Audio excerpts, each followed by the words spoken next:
एक गरीब परिवार अपना गांव छोड़कर शहर में रोजगार और अपने बच्चों की पढ़ाई के लिए आया।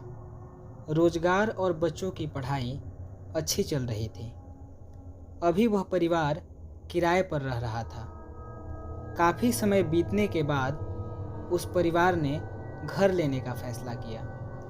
कुछ अपनी मेहनत से कमाया हुआ और कुछ गांव की ज़मीन थी। ज़मीन को बेचकर इतना रुपया इकट्ठा हो गया था कि रामपाल सिंह ने अपना खुद का घर बना लिया। पूजा पाठ करने के बाद रामपाल सिंह ने नए घर में प्रवेश किया। घर में रामपाल सिंह परिवार के साथ खुशी खुशी रहने लगे। सब कुछ अच्छा चल रहा था। एक दिन सभी घर पर थे।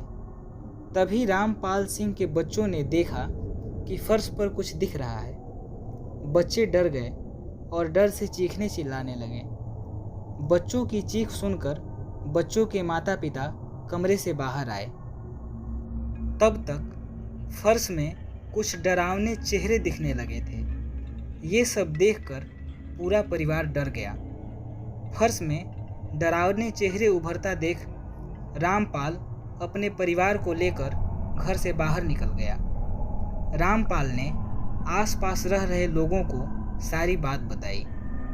पड़ोसियों में से एक बुजुर्ग ने बोला, अपने घर में प्रवेश करने से पहले पूजा पाठ कराया था या नहीं? रामपाल ने कहा, जी हाँ, पूजा पाठ तो हमने कराया था। तब उस बुजुर्ग ने एक सलाह दी कि आप एक बार फिर से अपने घर में पूजा करवा लो। हो सकता है कि पहले की गई पूजा में शायद कोई कमी रह गई हो, जिसकी वजह से ये सब हो रहा हो। रामपाल ने बुजुर्ग की बात मानकर एक बार फिर से अपने घर में हवन या गादी करवाया और करवाकर पुनः रहने लगे। पूजा होने के बाद सब कुछ शांत हो गया। रामपाल को लगा कि बुजुर्ग ने ठीक कहा था। पहली पूजा में शायद कुछ कमी रह गई थी, जिसके कारण ये सब हो रहा था। अब सब कुछ ठीक हो गया था। अब सभी निश्चिंत होकर रहने लगे। कुछ दिनों तक तो सब कुछ ठीक चलता रहा, लेकिन एक रात दोनों बच्चे अपने कमरे में सोए हुए थे। रामपाल और उनकी पत्नी अभी तक जाग रहे थे। तभी अचानक उनकी नज़र फर्श में हो रहे हलचल पर पड़ी। उन दोनों ने देखा कि फर्श में कुछ आकृतियां उभरती आ रही हैं। ध्यान से देखा तो दोनों पति पत्नी को पहले की ही तरह फर्श में डरावने चेहरे दिखाई दे रहे थे। चेहरे इतने डरावने और बड़े होते जा रहे थे कि कोई भी उन्हें देखकर डर के मारे बेहोश हो जाए। देखते ही देखते वह चेहरे खौफनाक हंसी हंसते हुए फर्श से बाहर आने लगे। उनका आकार बहुत बड़ा था। उनकी लाल लाल आँखें, बिखरे बाल और बड़े बड़े नाखून थे, जिनको देखकर रामपाल और उनकी पत्नी का डर के मारे बुरा हाल हो गया। वह दोनों बच्चों को जल्दी जल्दी हड़बड़ाहट में जगाते हुए चीखते चिल्लाते घर से बाहर भागे। लेकिन वो डरावने चेहरे उनका घर के बाहर भी पीछा करने लगे। वो चारों भागते भागते एक मंदिर के पास जाकर रुके। रामपाल ने सोचा, शायद मंदिर में ये डरावने चेहरे प्रवेश नहीं करेंगे।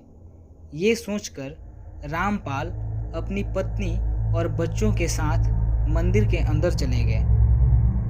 रात भर रामपाल, उनकी पत्नी और बच्चे मंदिर के अंदर ही रहे, लेकिन वह रात भर डर के मारे सो नहीं पाए। उनके दिमाग में उन्हीं डरावने चेहरों का खौफ था। जैसे तैसे वह भयानक रात गुजर गई और सुबह हुई। सुबह मंदिर के पंडित जी जब मंदिर में आए तो उन्होंने रामपाल से पूछा, आप यहाँ क्या कर रहे हैं और इतने डरे हुए क्यों हैं? क्या बात है? रामपाल ने रात की सारी घटना पंडित जी को बताई। पंडित जी ने कहा, तुम चिंता मत करो, मैं अपने गुरु जी को अभी बुला कर लाता हूँ। तब तक तुम यहीं रहना। जब गुरुजी आ जाएं तभी मंदिर से बाहर निकलना। रामपाल ने कहा, ठीक है पंडित जी, आप जैसा कह रहे हैं मैं वैसा ही करूँगा। थोड़ी देर बाद पंडित जी अपने गुरुजी को लेकर आए। पंडित जी ने गुरुजी को सारी बात पहले ही बता दी थी, इसलिए गुरुजी ने रामपाल से कुछ नहीं पूछा, बस उस घर में चलने की बात कही। अब सब लोग उस घर के बाहर आकर खड़े हो गए। गुरुजी घर के अंदर गए और 4 लोगों से फर्श को खोदने के लिए कहा। जैसे ही फर्श 3-4 फुट खुदी, गुरुजी बाहर रामपाल के पास भाग कर आए और कहा, तुम यहाँ कब से रह रहे हो? रामपाल ने कहा, करीब 9-10 महीने हुए होंगे। क्यों गुरुजी, आप ऐसा क्यों पूछ रहे हैं?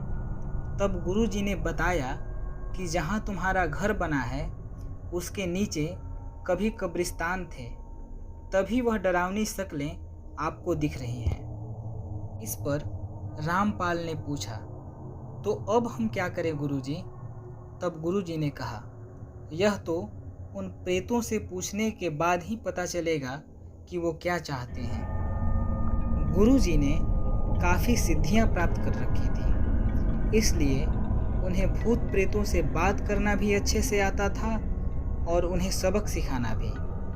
अब क्या था, गुरुजी ने रामपाल और उनके परिवार से कहा, जब तक सब कुछ ठीक ना हो जाए आपको मंदिर में ही रहना होगा, क्योंकि अगर आप लोग घर में गए तो इस बार उन भूत प्रेतों का निवाला बन सकते हैं। रामपाल ने कहा, ठीक है गुरुजी।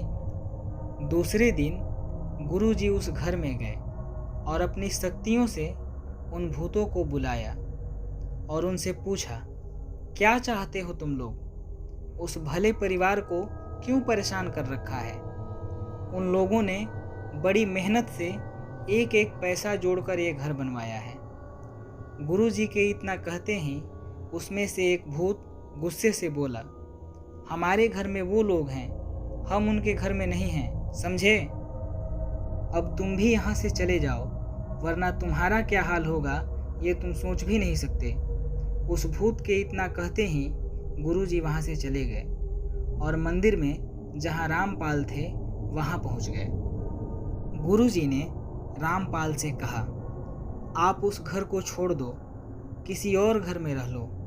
रामपाल ने गुरुजी को बीच में टोकते हुए कहा, आप ऐसा क्यों कह रहे हैं गुरुजी?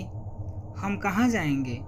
बड़ी मुश्किल से हमने वह घर बनाया है, ऐसे कैसे छोड़ दें? गुरुजी ने कहा, आपकी भी बात ठीक है और बात उन भूतों की भी गलत नहीं। वहाँ कब्रिस्तान है, यानी प्रेतों का घर। अब कोई आपको आपके घर से निकालेगा तो आपको कैसा लगेगा? इतना सुनकर रामपाल निराश हो गए और अंत में अपने गांव चले गए। अब वह घर खंडहर बन चुका है। डरावनी आवाज़ें और खौफनाक हंसी से रात के सन्नाटे में भी वहाँ शोर होता रहता।